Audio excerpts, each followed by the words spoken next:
Federal Cast. Boa noite, pessoal. Então, nós vamos começar o nosso estudo, certo? Antes, eu vou dar um panorama bem geral, um resumo do que a gente viu na semana passada. Nós tivemos a explicação da carta, né, assim, contexto histórico, vimos alguns pontos gerais, e hoje a gente vimos o versículo 1 e 2. Hoje a gente vai ver a seção do 3 até o versículo 11 do capítulo 1, tá certo? Então, só para a gente lembrar, o início da igreja de Filipos começou mesmo lá, está descrito em Atos 16. A gente viu que o apóstolo Paulo, ele tinha pretensões de viajar para a Ásia, mas o Espírito não permitiu.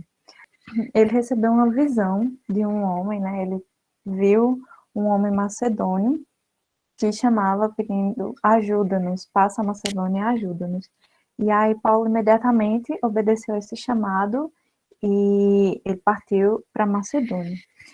E aí ele chegou na cidade de Filipos. Teve algumas viagens, né? E chegou em Filipos, foi a cidade que ele parou. E é importante a gente lembrar que Filipos era uma colônia de Roma, então era uma cidade importante. E os cidadãos que viviam lá, eles tinham os mesmos direitos de alguém que vivia realmente em Roma, né? Então, era uma cidade muito importante naquela época. E a estadia de Paulo, se vocês lembram bem, não foi uma das mais confortáveis que ele teve em Filipos, né? Ele chegou lá, conheceu Lídia, num sábado, fez uma reunião, né? Ela se converteu. E a partir daí, Paulo também teve contato com uma jovem, que ela estava possessa, e ela tinha, como é que eu posso dizer? Ela tinha um espírito adivinho, né? Ela dizia o que ia acontecer e os seus patrões, né, recebiam dinheiro por causa disso. Então, ela ia atrás de Paulo e ia dizendo a Paulo, né, que eles eram servos de Deus vivo, que eles diziam a verdade, isso por vários dias. E aí Paulo chegou no momento que ele não suportou mais e ele expulsou esse demônio dessa jovem. E aí ela ficou livre. Porém, os donos, né, assim, os patrões dela não gostaram disso porque ela era uma fonte de lucro. Então, provocaram todo um tumulto, e aí Paulo, juntamente com Silas, eles estavam juntos, Paulo foi preso, eles foram chicoteados em praça pública, né, assim, espancados, tudo, foram levados presos e ainda tiveram os pés amarrados no tronco. Então, certamente não foi uma passagem muito confortável do apóstolo Paulo nessa cidade. Mas uma coisa linda que acontece depois, né? Paulo e Silas cantam na prisão e Deus faz uma coisa maravilhosa lá, liberta-os. E a partir daí o carcereiro foi salvo também. Então, são 3 pessoas importantes, né? 3 conversões importantes nessa cidade de Filipos: a de Lídia, a dessa jovem e também a do carcereiro. E uma das coisas que é muito falada, o tema principal do Filipenses, né, assim, a alegria. Paulo sempre está falando de alegria, apesar dele estar preso enquanto escreve isso aqui, em um outro momento. Mas, juntamente com Efésios, Colossenses e Filemão, essa é uma carta da prisão, mas que é completa de alegria. Nós vemos Paulo falando de alegria o tempo todo. E um destaque também da igreja de Filipos é a generosidade, né? Paulo sempre ressalta como esses irmãos foram generosos em estar contribuindo, não só uma vez, duas, e é uma igreja que realmente trazia muita alegria ao coração de Paulo. Nós vamos ver, vamos dividir esse texto em 3 partes, certo? Nós vamos ver a presença na memória, que a igreja dos Filipenses tinha presença na memória, que é no versículo 3 ao 6, a presença no coração, 7 e 8, e também a presença nas orações, do 9 ao 11, tá certo? Então, vamos ler o texto, certo? Completo, e depois a gente vai retirando as lições que o Senhor nos mostrará hoje. Diz assim: Dou graças ao meu Deus por tudo que recordo de vós, fazendo sempre com alegria súplicas por todos vós em todas as minhas orações, pela vossa cooperação no Evangelho desde o primeiro dia até agora. Estou plenamente certo de que aquele que começou boa obra em vós há de completá-la até o dia de Cristo Jesus. Aliás, é justo que eu assim pense de todos vós, porque vos trago no coração, seja nas minhas algemas, seja na defesa e confirmação do Evangelho, pois todos sois participantes da graça comigo. Pois minha testemunha é Deus, a saudade que tenho de todos vós, na terna misericórdia de Cristo Jesus. E também faço esta oração, que o vosso amor aumente mais e mais em pleno conhecimento e toda a percepção, para provardes as coisas excelentes e serdes sinceros e inculpáveis para o dia de Cristo, cheios do fruto de justiça, o qual é mediante Jesus Cristo, para a glória e louvor de Deus. Então, assim, esse trecho, particularmente para mim, ele é maravilhoso, eu gosto muito.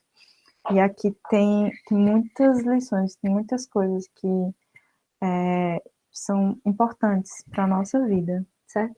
Então, do verso 3 ao 6, a gente vai ver Paulo falando sobre a presença dos filipenses na memória. Então, o verso 3 diz: Dou graças a meu Deus por tudo que recordo de vós. Então, dou graças por tudo que recordo. A gente, como eu falei anteriormente, a visita de Paulo à cidade de Filipos, ela não foi uma visita tranquila. Ela teve várias complicações, teve dores, teve tribulações, teve vários problemas, teve vergonha, teve humilhação pública, né?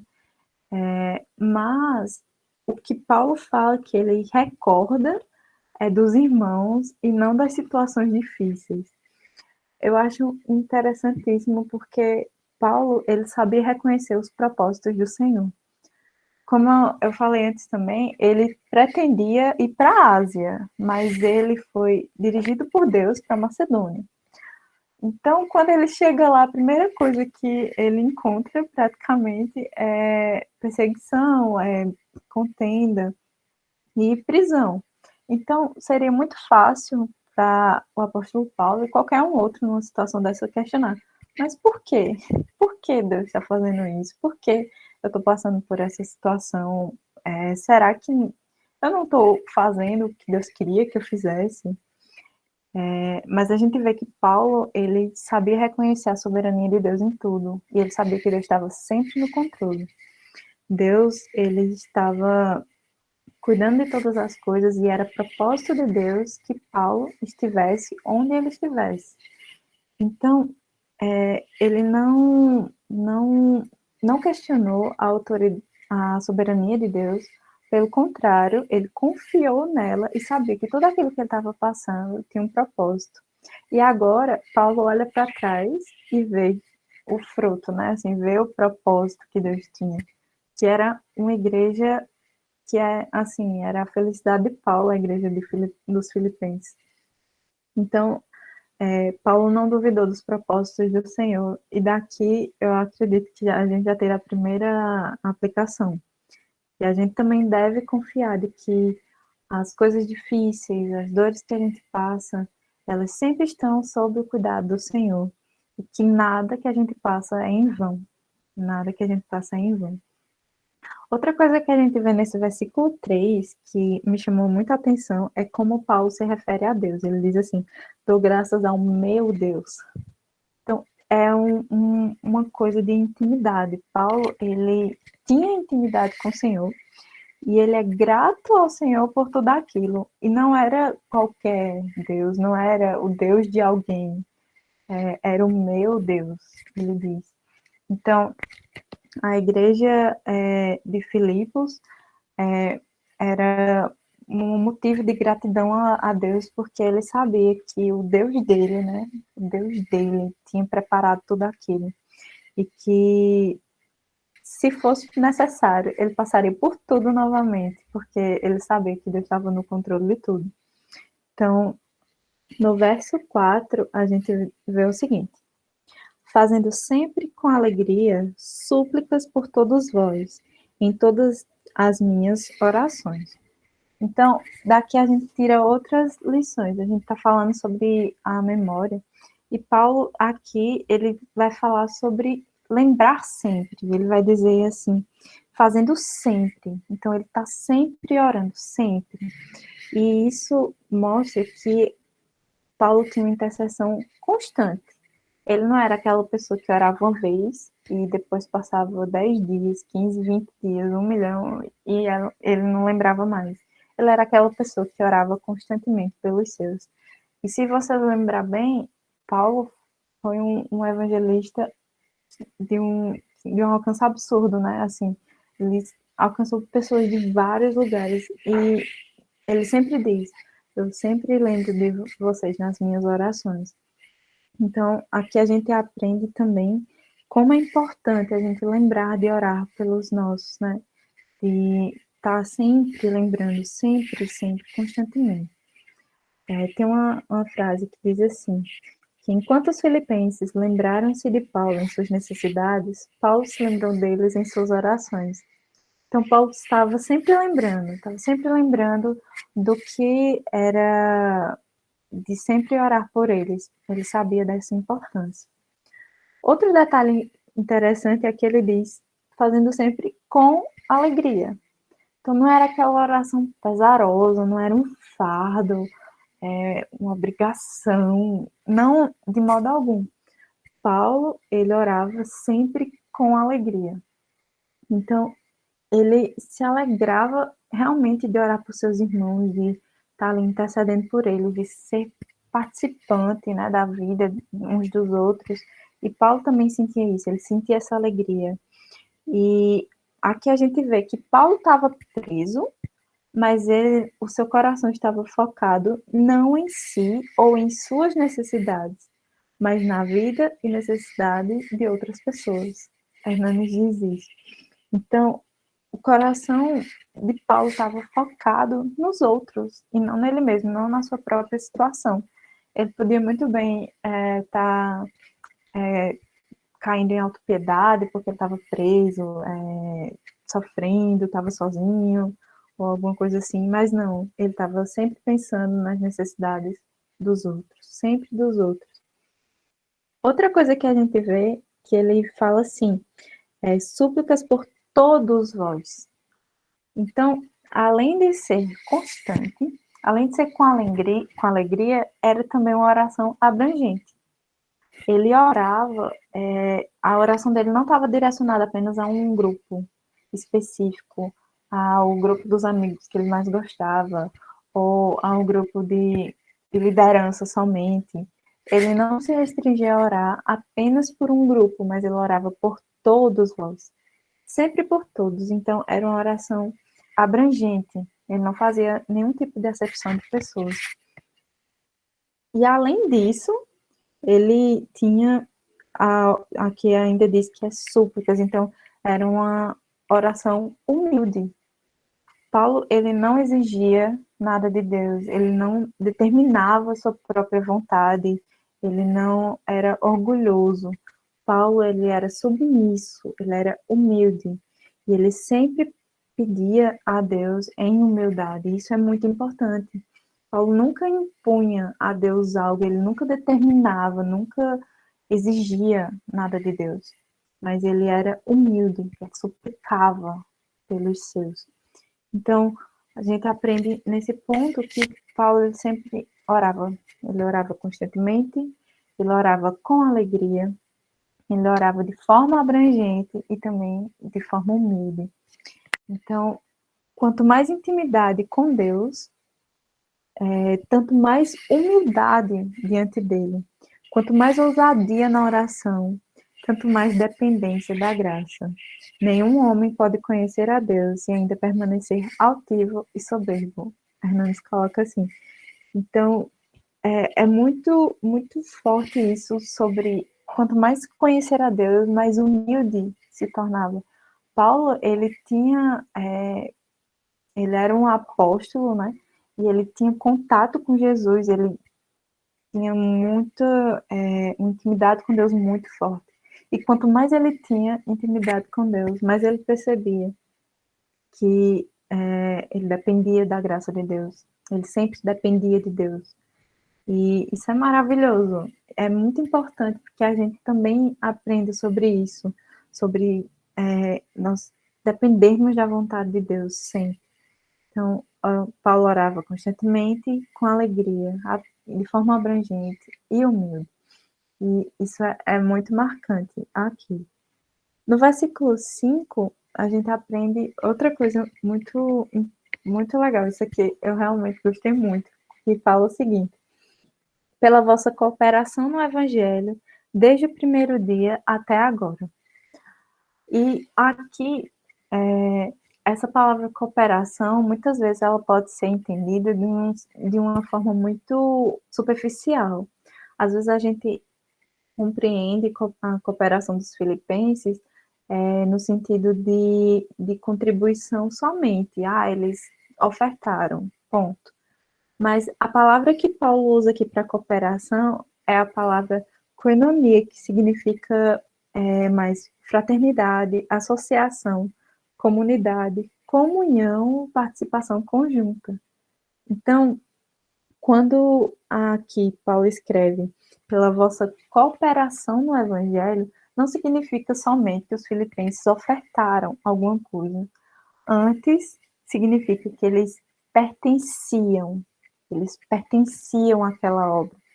Eles não só contribuíam, eles faziam parte.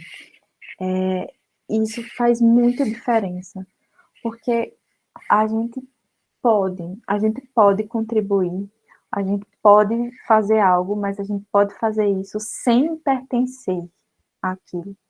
A gente pode se envolver até certo ponto, mas não se sentir junto, não se sentir parte daquilo. E isso a gente vê que é diferente. Os filipenses, eles não pensavam assim. Os filipenses, eles se sentiam parte do ministério, parte do avanço do evangelho.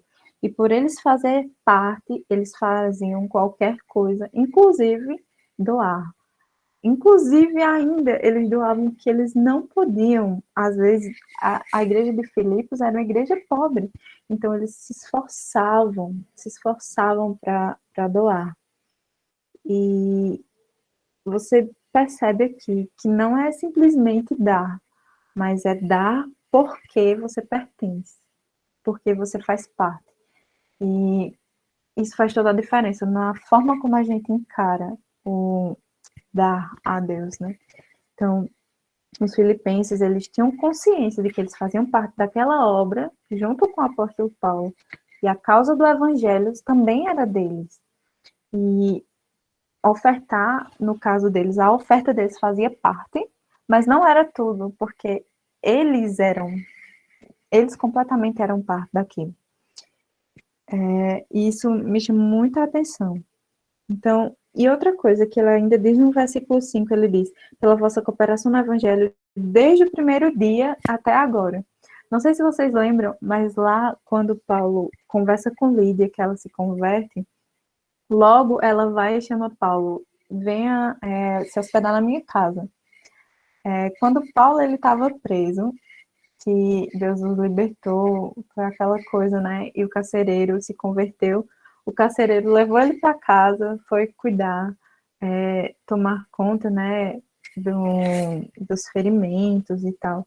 Então, realmente, desde o primeiro momento, a igreja de Filipos, ela já começou com esse espírito de ajudar, de acolher. E desde o primeiro dia, não foi uma coisa que começou, foi bem, depois foi caindo e sumiu. Eles permaneciam. Então, eles permaneciam sempre, sempre. Desde o primeiro dia até agora, eles já se sentiam parte daquela obra. E isso é uma coisa maravilhosa, de doação, de fé, realmente. Então, e também lembrando, né, que a igreja de Filipos, ela ofertou a Paulo quando ele estava em outros lugares. Paulo estava em Tessalônica, ele precisou de ofertas e a igreja de Filipos foi prontamente para ajudar e em vários outros lugares também. Então, isso é muito importante, a noção de pertencimento, certo? No versículo 6, a gente, para mim, é o mais bonito dessa sessão. E ele diz assim: Estou Lohane, plenamente. Sim, eu, pode falar. não, é que eu queria fazer um comentário nessa parte que você disse, porque me veio muito à mente a questão dos missionários hoje, né? Se a gente fosse, tipo, pensar no que essa cooperação significaria para a gente hoje, digamos assim. A igreja de Filipos estava ajudando Paulo, né, nesse ministério que ele tinha, itinerante de levar o evangelho para aquelas regiões ali. Mas a gente hoje também coopera, de certa forma, com missionários, né? É verdade. E eu percebo muitas vezes que, às vezes, a gente não participa de forma tão presente, assim, da vida dos missionários, né? De ter essa cooperação verdadeira, de não só contribuir de maneira financeira, né? Isso é importante, mas de estar com aquele missionário, mesmo que distante, mesmo que ele esteja em outro país, outra região, mas de você ter aquele, de você dar o apoio, de você estar com ele, levando, chorando com ele, rindo com ele, apoiando aquele missionário onde ele estiver. E é um paralelo que a gente poderia fazer aqui nesse texto, eu acredito, porque é a mesma, digamos assim, a mesma relação. A relação É que, verdade. que a igreja de Filipe tinha com Paulo é essa relação que hoje a gente tem, por exemplo, com os nossos missionários. Então eu acredito que a gente deveria ser como os filipenses aqui, sabe? De não só contribuir financeiramente, mas de ter uma relação com eles. É verdade. Muito bom. E isso é muito importante, né? Porque às vezes a gente vê os boletins, aqueles recados dos missionários. A gente lê e esquece completamente. Às vezes a gente não ora como deveria, às vezes a gente realmente vive no nosso mundinho aqui, né? E esquece que há muitas pessoas lá fora batalhando para que o evangelho avance, para que outras pessoas possam ouvir. E muitas vezes nem tão longe assim, mas que a gente também não ignora, que a gente também ignora, né? Então, é muito, eu acredito, assim, foi uma das coisas que me chamou muita atenção nesse texto, é que é muito importante pertencer à obra, pertencer, se sentir parte. Porque a partir do momento que a gente não se sente parte da obra, a gente faz as coisas de forma mais mecânica. Muitas vezes até faz e tal, mas aquilo não é de coração, não é completamente. E não é esse tipo de oferta que agrada a Deus, né? Eu posso dar rios de dinheiro e isso não ser nada. Me lembra muito quando Jesus encontra aquela viúva no templo, né? Os fariseus lá estavam se vangloriando, cada um que colocava um saco maior, né? Quanto mais barulho fazia, mais ego tinha. E foi aquela viúva que colocou 2 moedas e Jesus disse: Essa foi a oferta, porque ela deu tudo o que ela tinha. Ela deu porque ela sabia que pertencia àquilo, sabe? Então, para a gente, isso é essencial, que a gente saiba que nós somos parte disso. Nós somos parte disso. No versículo 6 agora, a gente encontra dizendo assim: Estou plenamente certo de que aquele que começou boa obra em vós há de completá-la até o dia de Cristo Jesus. E aqui é uma promessa assim maravilhosa, é uma coisa linda. Então, a gente vai dividir em pequenas partes esse versículo para compreender melhor o que ele está dizendo, né? Então, estou plenamente certo. Plenamente certo é uma frase para mim muito confortante, porque não tem espaço para dúvida aqui. Plenamente certo. Então, Paulo está afirmando categoricamente que isso, o que vem após essa frase, não tem condição de falhar. é uma coisa certa. Estou plenamente certa. Tem convicção aqui. E está plenamente certo de quê? De que aquele que começou, aquele. Então, quem é aquele, né, que faz a obra? Aqui Paulo deixa bem claro que não somos nós que fazemos nada, não somos nós que fazemos a obra do Senhor, mas é o Senhor que faz a obra em nós. Então ele está dizendo assim, o Senhor, o Senhor, aquele, lembra muito também aquela passagem de Isaías que fala sobre o oleiro. Então é o Senhor, aquele que faz, ele que faz a obra, nós somos apenas o barro que ele molda. Então, o Senhor faz a obra e ele começou a boa obra. Outra coisa interessante é que a obra, ela é boa, certo? É uma boa obra. Então, assim, muitas vezes aquilo que a gente está passando, o momento em que Deus está nos moldando, não é uma coisa agradável ao nosso ver naquele momento. Tenho certeza que não foi agradável para Paulo naquele momento, estar sendo chicoteado, estar sendo preso, amarrado num tronco, numa prisão. Não foi agradável. Mas ele, a boa obra é uma obra boa. E por que é uma obra boa? Porque a gente deve lembrar sempre que é o Senhor que faz. Então, Ele está sempre no controle de tudo. E não tem por que a gente duvidar de que aquilo é ruim, de que aquilo é bom. A gente não pode pensar que é uma obra falha, que é uma coisa, que tem algo errado com o que Deus está fazendo. De modo algum. A gente vê aqui que nós nunca devemos duvidar que o Senhor está fazendo é bom. Nunca. Ele, Paulo sabia bem diante de toda a dificuldade que ele estava passando, e ele sabia que aquilo ali era a boa obra de Deus. E a boa obra de Deus também é feita na nossa vida. Nós somos o barro, Deus é o nosso oleiro, ele está sempre nos moldando. Isso às vezes não parece agradável naquele momento, mas a gente deve confiar que aquilo é uma boa obra. E depois a gente vai olhar para trás e vai perceber como era boa aquela obra que Deus estava fazendo. Então, aquele que começou a boa obra em vós, há de completá-la. Olha que incrível. Deus começou a boa obra e o melhor de tudo, ele não vai deixar pela metade, ele vai completar. A obra dele vai ser completa e um dia tudo isso, tudo que ele está fazendo chegará ao seu final e vai ser a obra pronta, vai estar pronto, vai ser completa até o dia de Cristo. E quando ele fala assim sobre completar a obra, eu me lembro muito de um texto de Provérbios que fala assim: a vereda do justo é como a luz da aurora que vai brilhando mais e mais até ser dia perfeito. Então, o caminho do justo, ele vai brilhando, ele não começa, não é o sol de meio-dia já no começo, o sol vai nascendo, ele vai brilhando. A boa obra, ela começa em nós, ela vai sendo construída até o dia que chegará a ser a obra acabada, perfeita. E quão glorioso será esse dia, né?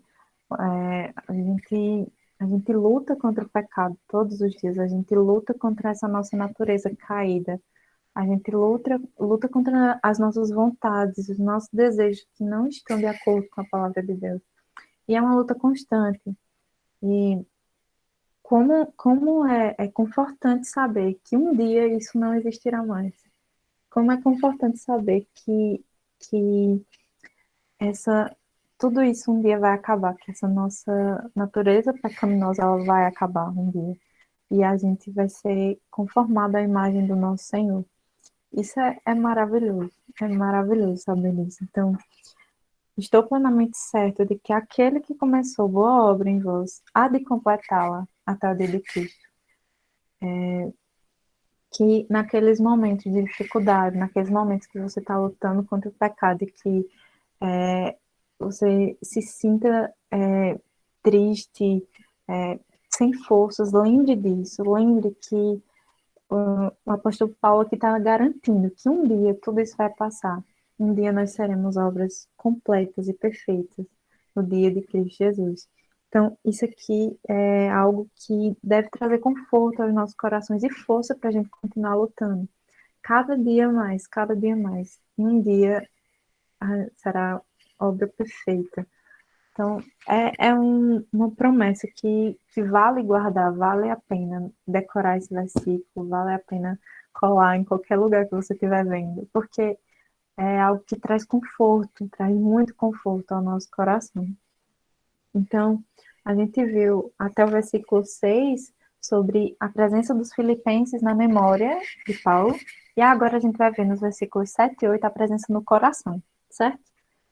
Que diz assim no versículo 7: Aliás, é justo que eu assim pense de todos vós, porque vos trago no coração, seja nas minhas algemas, seja na defesa e confirmação do Evangelho, pois todos sois participantes da graça comigo. Então, aqui é muito interessante porque Paulo ele usa algumas palavras que naquele tempo eram direcionadas no âmbito jurídico. Ele usa aqui algemas, defesa e confirmação. Dá a entender que os filipenses eles estavam sempre com Paulo também durante a defesa dele em tribunal, diante de Roma, nesse sentido. E é muito bonito isso que Paulo fala sobre, logo no começo do versículo, que diz assim, que é justo que eu pense assim de vós, porque vos trago no coração. É um sentimento de amor muito profundo. A igreja dos Filipenses era uma igreja muito querida para Paulo, e ele demonstra isso para eles aqui. Diz, eu vos trago no coração.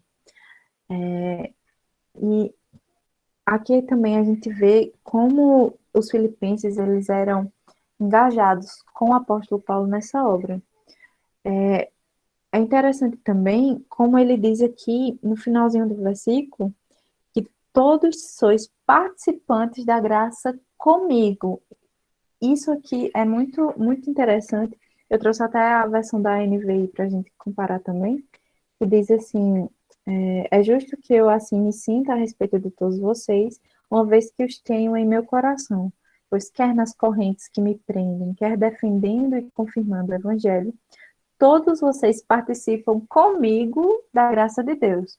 Então, mais uma vez, a gente vê aqui a humildade de Paulo.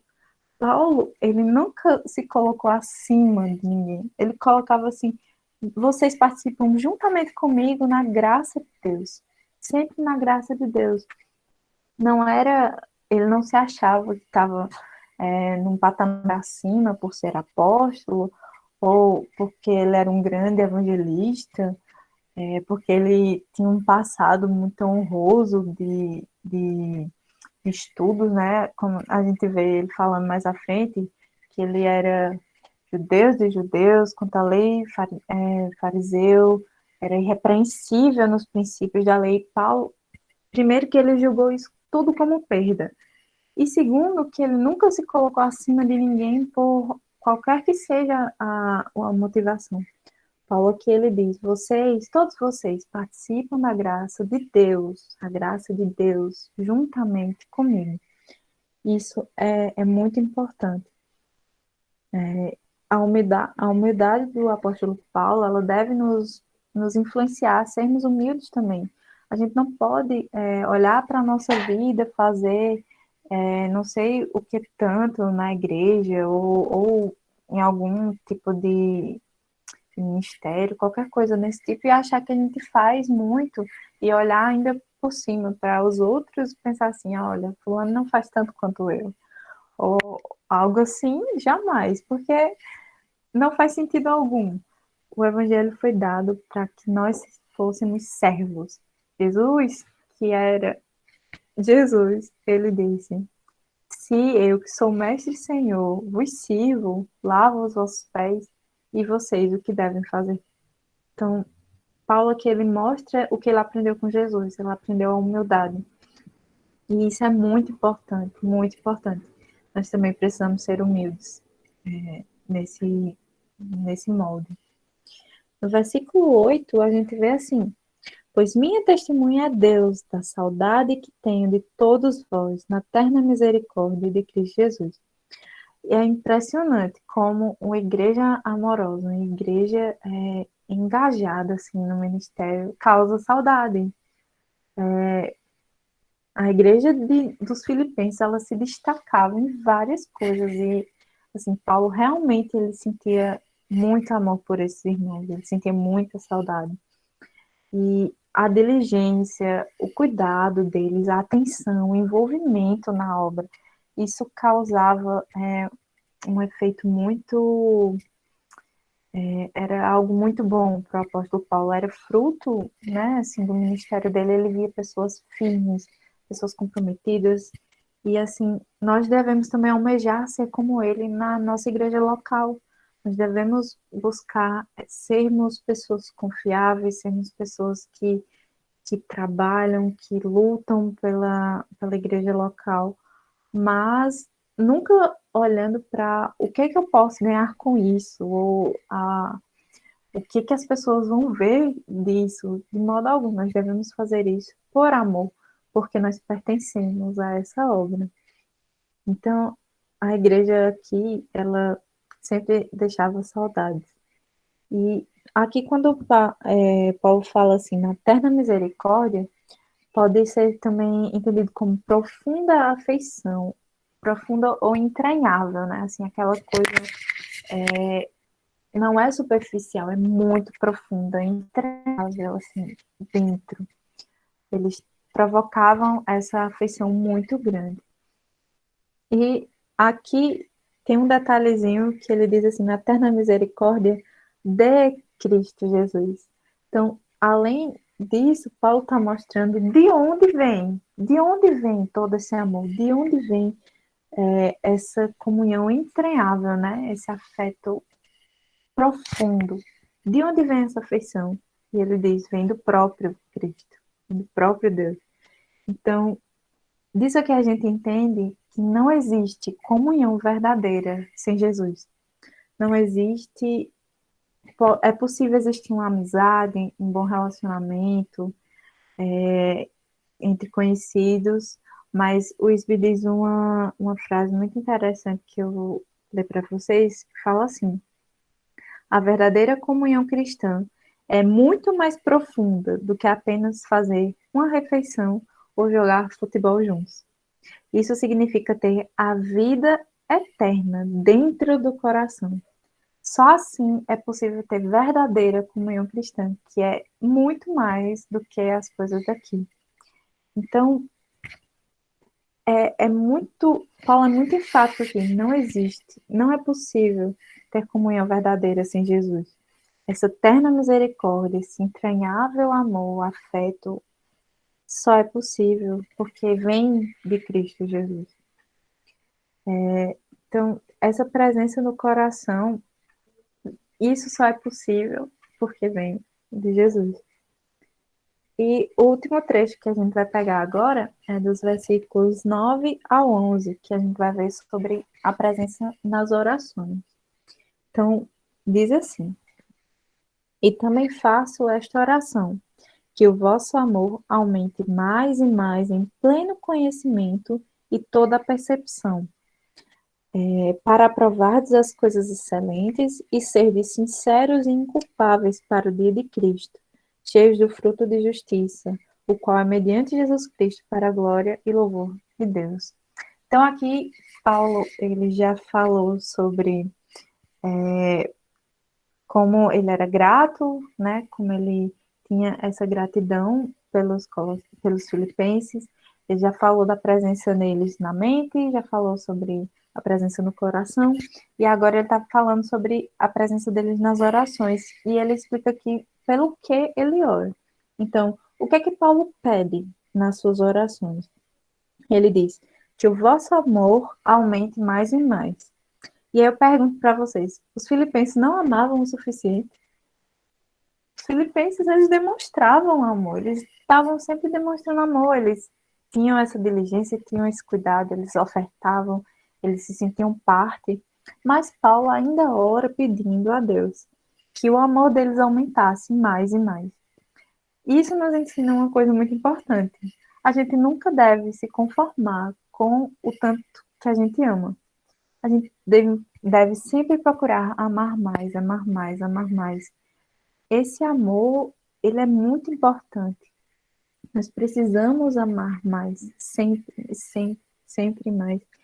E o desejo de amar mais e mais é algo que Paulo incentiva aqui. Ele diz: eu oro para que o amor de vocês aumente cada vez mais. E aí a gente pode perguntar, certo, então eu vou querer, vou desejar que o meu amor aumente. Ótimo. Mas como? Como que eu vou fazer esse amor aumentar? E aí Paulo ele diz, aumente mais e mais em pleno conhecimento e toda a percepção. E aqui é muito, muito importante isso que Paulo diz aqui, porque ele diz assim, não é possível amar sem conhecer. Quanto mais a gente conhece, mais ama, mais ama, mais ama. Então, como que a gente ama mais? Conhecendo mais. Então, quanto mais conhecemos, mais amamos. Então, para trabalharmos o nosso amor, devemos conhecer mais aquele a quem amamos. E aqui é muito nítido que Paulo está incentivando os filipenses a procurarem conhecer mais a Deus. Se Deus ele é a fonte do amor, se só através de Jesus Cristo é possível ter essa comunhão, esse amor, nós devemos conhecê-lo mais para que nós possamos amar mais. E olha só o que Motter diz aqui. Crescemos na proporção em que conhecemos. Sem conhecimento da salvação, não haverá progresso rumo à maturidade. Se não conhecermos o Senhor, como poderemos amá-lo? No entanto, quanto mais o conhecemos, tanto mais o amamos. A verdade é um ingrediente essencial na experiência cristã. Sendo assim, todo cristão deve ser um estudante, pois para ser um cristão é preciso conhecer a verdade. Crer como um cristão é crescer na verdade. Nada impede tanto o crescimento quanto a ignorância. Então, não é possível amarmos mais a Deus se não conhecermos mais a Deus. Não é possível a gente ser grato a Deus pela obra maravilhosa que Ele fez se a gente não conhece. Como a gente pode ser grato a Deus pela salvação se a gente não entende? Como a gente pode ser grato a Deus pelas obras que Ele faz em minha vida de purificação, como Ele transforma a minha vida, como Ele transforma a minha mente? Como é possível fazer isso se eu não entendo, se eu não conheço? Então, não é. A resposta é que não é possível.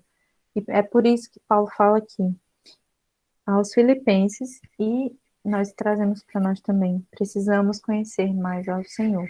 Só assim podemos amar mais e mais. Então, Paulo diz que ele pede para que o amor deles cresça. Ele diz como? Como fazer com que o amor cresça? Ele diz, mas para quê? Para que o amor deve crescer? E aqui a gente vê ele dizendo no versículo 10, para aprovardes as coisas excelentes e serdes sinceros e inculpáveis para o dia de Cristo. Veja que ele falou o dia de Cristo de novo, né? Então, é sempre essa visão futura, né? A crença que a gente vive para a eternidade, a gente está esperando a volta do Senhor. Então, nós devemos estar prontos, isso pode acontecer a qualquer momento, né? Então, ele pode voltar amanhã e a gente deve ter essa visão, sempre viver à luz da eternidade. E, como eu estava dizendo, Paulo pede para o amor aumentar, ele explica como faz e ele diz para quê? Para que vocês possam aprovar as coisas excelentes.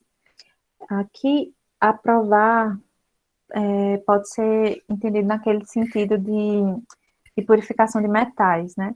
Você pega o metal, você esquenta para que saiam as impurezas, e só ali você percebe quando o metal está puro, né? Ele está sem mistura, tem todo um processo nesse sentido. Então, é basicamente o mesmo sentido que Paulo fala aqui. Aprovar as coisas excelentes, ter condição de distinguir o que é certo e o que não é, o que está misturado, o que está puro, o que está puro, o que está livre, o que foi posto sob um teste e foi aprovado. Então, aprovar as coisas excelentes significa isso. E além de aprovar, vocês sejam sinceros e inculpáveis. É interessante que sinceros aqui é mais um sentido pessoal, privado, né? Eu sendo sincero, sincera. E inculpáveis diante de outras pessoas. Então, é público e o pessoal. Às vezes, as pessoas têm uma tendência de tentar, né, ser inculpável perante os outros, mas são insinceras consigo mesmo. Elas não entendem, elas não vivem aquilo que elas falam, aquilo que elas pregam. Então, existe insinceridade nisso. Paulo aqui, ele fala que o fruto, o amor, ele cresce a partir do conhecimento de Deus, e quanto mais a gente conhece a Deus, mais a gente sabe distinguir as coisas, e mais a gente se torna sincero. Então, vem aquela questão da humildade novamente, a gente se depara com Deus, olha para nós, percebemos, né, nossas falhas, e nós buscamos, em oração, em meditação, buscamos trabalhar essas nossas falhas, e nos tornamos pessoas sinceras. E a partir disso, também nós levamos uma vida inculpável, que é quando as outras pessoas veem aquilo e elas também podem testemunhar e dizer, não, esse cristão, ele não é pedra de tropeço para ninguém. Então, muitas vezes, é muito triste quando a gente ouve assim, alguém dizendo, para ser cristão igual fulano, eu prefiro ficar na minha vida, né, do meu jeito. Isso é uma pessoa que ela está sendo culpável, né, ela está sendo um empecilho para outros. Então, não deve ser o nosso foco, nossa meta deve ser sempre ser sincero e inculpável, tudo isso dependendo sempre da graça de Deus, certo? E para o dia de Cristo, visando sempre a eternidade. E por fim, no versículo 11, a gente vê aqui o resultado, né?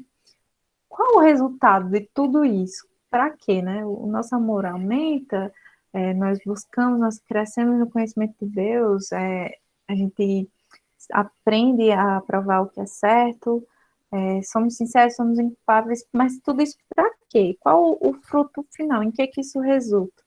E aí Paulo vai dizer, no final, no versículo 11, ele diz, cheios do fruto de justiça. Então, nós, depois de todo esse processo, nós chegamos com frutos de justiça. E isso é muito interessante, porque ele diz assim, os frutos de justiça, eles são mediante alguém, eles não são por minhas próprias obras, minha própria capacidade. Ele diz, esses frutos são mediante Jesus Cristo. Então, Jesus Cristo é sempre a fonte de tudo. O Senhor Jesus, ele é sempre de onde vem todas as coisas. A graça vem dele, o amor vem dele, a comunhão vem dele. Sem ele, nada disso é possível. Então, cheios do fruto. Esse fruto, ele vem mediante a obra do Senhor Jesus Cristo e com um propósito. E o propósito final de todas as coisas a gente encontra no finalzinho do versículo 11, que é para a glória e louvor de Deus. Então, tudo isso, tudo que a gente viu até agora, tudo isso vem e culmina sempre na glória e no louvor do Senhor. Então, todas as coisas que a gente faz, todo o empenho, toda a dedicação em ofertar, em ser parte, em contribuir, não só financeiramente, mas contribuir com a vida, com o trabalho, com a dedicação, toda essa contribuição, todo esse pertencimento, ele gera glória e louvor de Deus. E essa é a maior recompensa, né? A gente, pessoas caídas com seus pecados, que lutam diariamente para serem mais parecidas com o Senhor. E dessas pessoas gerar glória e louvor a Deus. Isso é uma coisa maravilhosa. Então, que isso seja um objetivo das nossas vidas, certo? Então, só para finalizar, eu queria deixar algumas aplicações nesse estudo, relembrando algumas coisas que eu já falei. E primeira coisa que eu queria dizer é que a gente, assim como Paulo, nós também devemos confiar que nossas dores e aflições estão sob o cuidado do Senhor e que nada é em vão. Então, lembre disso, lembre que tudo que você já passou, que você está passando, que você vai passar, tudo isso está sempre no controle do Senhor. Lembre dos discípulos naquela tempestade, eles estavam perdidos e angustiados. Jesus vem por sobre o mar e diz assim: tem de bom ânimo, sou eu, não tem mais. Então, nem se o mar, se o vento, se a tempestade estava sob o controle de Deus, também as tempestades de hoje que atingem a nossa vida também estão sob o controle do Senhor. Também a gente deve lembrar de orar constantemente, com alegria, com humildade e abrangência. A gente deve orar pelos nossos irmãos, por todos eles, sem dividir em grupinhos. Eu vou orar só por aqueles que eu gosto mais, não sei, enfim, não deve existir isso. Nós devemos orar pelos nossos irmãos, sejam quem for. Então, devemos orar de forma constante, com alegria, humildade, sempre com humildade, sabendo que é o Senhor, né? Nós não podemos determinar nada, nós não podemos exigir nada de Deus. Ele sempre é gracioso e faz muito mais do que aquilo que a gente pede ou sequer pensa, como dizem em Efésios. Então, também nós devemos nos sentir pertencentes à obra do Senhor e, muito mais do que contribuir somente, devemos ser participantes. Então, participe, se envolva, dedique o seu tempo, dedique a sua vida na obra do Senhor. Não se restringe apenas a ofertar. Ofertar também é importante, é necessário, mas não só isso. A gente deve ofertar com tudo, com a nossa vida. Nossa vida deve ser uma oferta a Deus. Também nós devemos amar e valorizar a comunhão entre os irmãos. A comunhão é algo que vem de Cristo, só existe nele. E a gente deve valorizar isso, deve viver em comunhão com os irmãos sempre. E também nós devemos exercitar o nosso amor através do conhecimento de Deus, para sermos sinceros, inculpáveis, para a glória e louvor de Deus. Amém? Então, é isso que foi o estudo de hoje. Eu espero que isso tenha, que a palavra do Senhor faça morada no coração de vocês e que ela frutifique na nossa vida, que nós sejamos sempre, sempre, sempre para a glória e louvor do Senhor. Amém?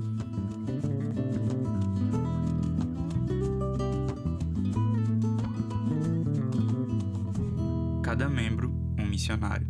Cada vida, uma missão.